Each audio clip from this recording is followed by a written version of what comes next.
There are already countless problems on the Bengals defense right now, so when they watched one of their best starters have the worst game of his career, it immediately raised a red flag. But how big of an issue is it really? In this video, we're going to try to address a very important question the Bengals are facing right now.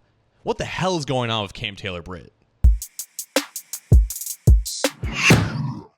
Hi again, Bengals fans. John Sheeran of A to Z Sports Cincinnati. And while the Bengals did win on Sunday against the Carolina Panthers, cornerback Cam Taylor-Britt can hardly call himself a winner right now. As the primary defender in coverage, Taylor-Britt allowed 84 yards on 5 receptions going up against both Deontay Johnson and Xavier Legette throughout the game, both of which made Taylor-Britt look like a fool on multiple occasions, whether it was biting on double teams, grabbing onto a defensive holding, just losing a step in coverage, and allowing so much space at the catch point, so much separation down the sidelines for some of these deep passes. Taylor-Britt quite simply looked abysmal on Sunday. So much to the point where he basically forced the Bengals' hand. In the first half, he was off the field and DJ Turner came in to replace him, and Turner ended up outsnapping him 51-36 throughout the game. It was a very weird thing to witness because Taylor-Britt didn't get benched for the rest of the game. He still came onto the field throughout the remainder of the final 3 quarters, but Turner did outsnap him. He did ended up replacing him on some key drives, and he did end up making some good plays on the ball, and he looked significantly better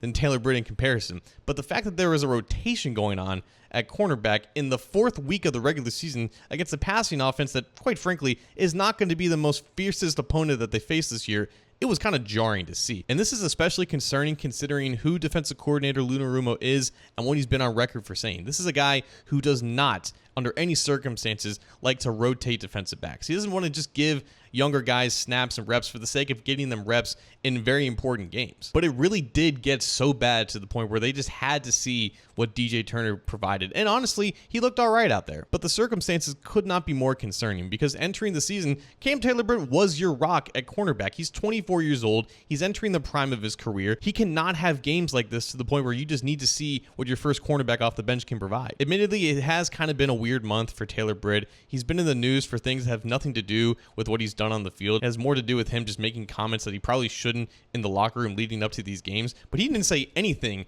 about the Panthers offense or the receivers he was going up against this week. He remained pretty silent to the media, and he had the worst game of his professional career, bar none. It's unfair of me to assume that there's some type of injury at play, but I really can't explain how bad Taylor-Britt looked in this game compared to the first 2 years of his career. It is promising at least a little bit that Turner was able to come off the bench and provide quality play while the entire rest of the defense was still struggling, but still, not having one of your best players out on the field because he's just having a terrible game, that's not a good sign for the rest of the season. After the game, head coach Zac Taylor tried to kind of explain this rotation between Turner and Taylor-Britt and kind of leaning towards that Turner deserved this opportunity, and that was more so the reason why he was on the field. He said, quote, "Sometimes it's just about guys deserving an opportunity, not so much about what's happening with other guys. It's more so about DJ focusing and doing things the right way and finding a way to just get himself on the field. And I think that's what DJ has done for us." And that's all fine and good. If DJ Turner is progressing in practice, if he's kind of taking the fact that he's not a starter out there a little bit personally, and that's elevating his game,